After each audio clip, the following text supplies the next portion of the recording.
Hello everyone, welcome again. Thank you for coming to another video by me, James Washington, here at Dollar for Dollar Bookkeeping LLC. I'm going to speak about how it is that I came to start this bookkeeping company. In third grade, I remember being in my math class, right? Being in my math class and of course having the ability to maneuver numbers, add, subtract, multiply, divide.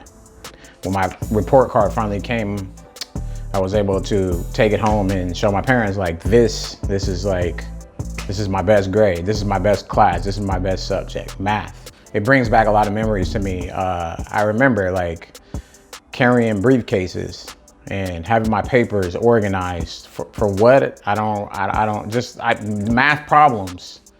Having my briefcase full of stuff, my scissors, my pencils, my papers. It goes back that far to the third grade.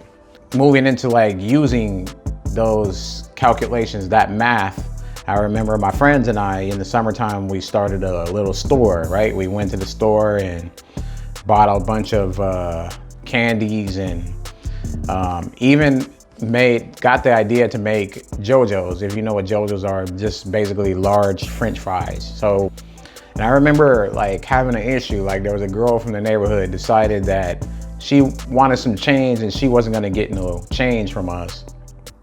So she took it upon herself to put her foot on our little side table that we had set up and said, I'm not taking my foot down until you guys give me change.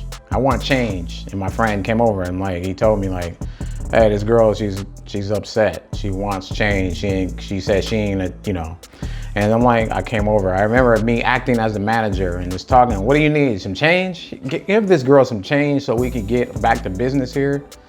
And you know, that reminds me of me kind of stepping into the place of using those skills. I'm gonna deliver newspapers. So I got a paper out and I remember going and collect the money. You know, I had to line up those dollar bills and have it organized because there was a guy coming by to collect the part that he's supposed to collect for. At that time, it was the Beacon Hill News, you know. And I remember just organizing the money and having to count. So I really loved the idea of having to count. Maybe like 13, there was a guy who would come by, and this is me, once again, having a store, having to count for my money, pick us up from our homes, friends of ours and other guys from other neighborhoods, and we'd all get into a van and we'd go to other areas and sell candy door to door. I was part of an organization that took some kids who wanted to make some extra money, and the idea was to keep us out of trouble, keep us off the streets, keep us out of trouble. And it really served its purpose. I mean, when we hit goals, we had certain things that we would do, fun trips. Some people would put money into a pot, and it's like, okay, whoever sells the most gets this money in this pot, you know? And, you know, moving in from that, hip hop comes on the scene, music comes on the scene. And I remember buying the tapes, looking at the labels, seeing the labels. And the first name that I recognized on there was the name Eric Wright. The guy on the front cover, who was the performer, who was the artist, but his name also appeared as the executive producer. And I took a liking to this title because, okay, here's this guy, he's from the neighborhood like me, right? And from that point, I decided I was gonna go see what is this executive producer? Seemed like an important guy. Well, apparently Eric Wright was a guy who took money out of his own pocket, right, to fund this record company, fund studio time, fund money for all these things that I decided if this was an important title, right? What is this title? I started looking up what executive producer does, and I saw the guy who funded this, or is funded by someone else to handle projects, to handle the funding for projects, or to distribute the money where it needs to go in order for a project to come to fruition, to come and be brought to the table. And so that caused me to learn of all the different areas and aspects of the music industry. And, you know, of course, at that time, I wanted to be like a rapper like everyone else. Nowadays, it seems like, well, more people were becoming other things, but back then it was either a rapper or you play basketball. And so, yeah, executive producer. So once I found that out, I was like, okay, this is very interesting. And I tried my hand at having a record label. I've done it a couple times here and there. I mean, no huge amounts of success, but I mean, I did put in my time, my money, to see that when you do put your own funds into something, you can make something happen. Something will happen. If you put your time and effort out there, you can make some things happen, right? I did end up getting into management. One of my earlier jobs was managing as an assistant manager at a gas station where I had to do the books. I was hired to be assistant manager, do the books on the weekends. So that's where I would say my first bookkeeping job came in, was that. I had to basically come in Saturday morning, look at all the reports, reconcile lottery tickets, gas, literally take a dipstick, put some clay on the end of, some putty on the end of the long steel pole, put it into the ground and basically measure the gas, or see how, you know, measure the gas to how much, and record how much gas is in there. So daily we're recording how much gas has been sold and that the gas is really there, that it's not been siphoned or whatever.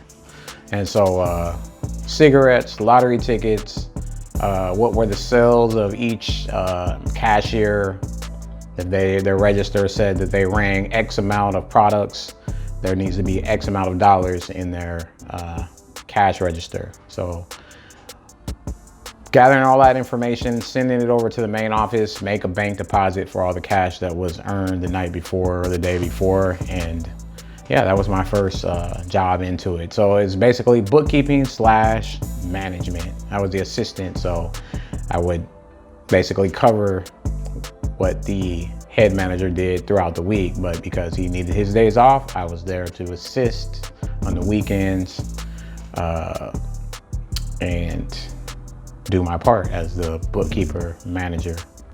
From there, I went into I moved in from there into taxes. I had a buddy who said, "Hey man, you know, you're really good at that. You should think about taking these classes at H&R Block. I believe it's like 2 months. You get certified, or you become an agent with H&R Block, and you'll prepare taxes for people." And I said, that sounds very interesting. So I took that and did that. That was great. I did 2 seasons, and it was lovely. I mean, that was in relation to everything that I explained in the past. That was like the continuing on this path with management and dealing with cash and organizing and dealing with numbers. So when you're doing taxes for people, definitely a lot of numbers. So it was a lot of great information that has brought me into what I do today, or me starting what I do now. 2 years I spent in actual bank. So now I'm actually working in a credit union, which is great. They offer a lot more community assistance to we serve the underserved. We're good for giving second chances for people who have messed up their name dealing with banks and they have trouble getting bank accounts. We are better able to offer lower rates on loans because money that is earned is rolled back into the company and it goes out to serve the underserved. So there's a lot of things that we do. We do free notaries. I'm in the I-10 program because I do learn Spanish. As I said in my first video, I speak some Spanish, I speak some Portuguese, And I'm able to use that in my current position where I work as a supervisor in the credit union. A lot of members, we call them members, not clients. So let me correct that. We're able to offer a program called the I-10 program, where wherever sources earning money, wherever it is coming from in the United States, they're able to pay their taxes by having this number to pay their taxes. So now I'm trying to work towards getting myself in a place where I can work remote and live remote. That's my goal. I would like to visit some countries in South America, Peru. I've been to Colombia, been to El Salvador, looking to go to Brazil, Mexico. At this point in time, we will work and make that happen. And just add in some other countries, just spend some time, and work remote. That's the whole plan, the whole goal. That's what I do. And you see, dollar for dollar, Bookkeeping LLC is the baby of all those things that I've already done in the past. So if you're with me here in this journey, you'll see me share my ups and downs throughout this time. And yeah, I'm really excited to share everything with you guys. If you have any questions further, you're gotten a lot of information already. You are looking for services, you can certainly go to my website. I offer a free 1-hour consultation. And I'd love to share some information with you if you're having some troubles in your business. You don't know what a bookkeeper is for, which I'll have to just go ahead and make another video about. You need some assistance, some further questions about your business that you have started or you're starting, you can certainly connect with me, and then let's just see if dollar for dollar can help you. We can build a relationship. All right, I think that's it for now. I thank you guys for coming here, sticking in with me throughout this time. Yeah, I think that's it. Until further videos, you guys stay safe, take it easy, and talk to you soon.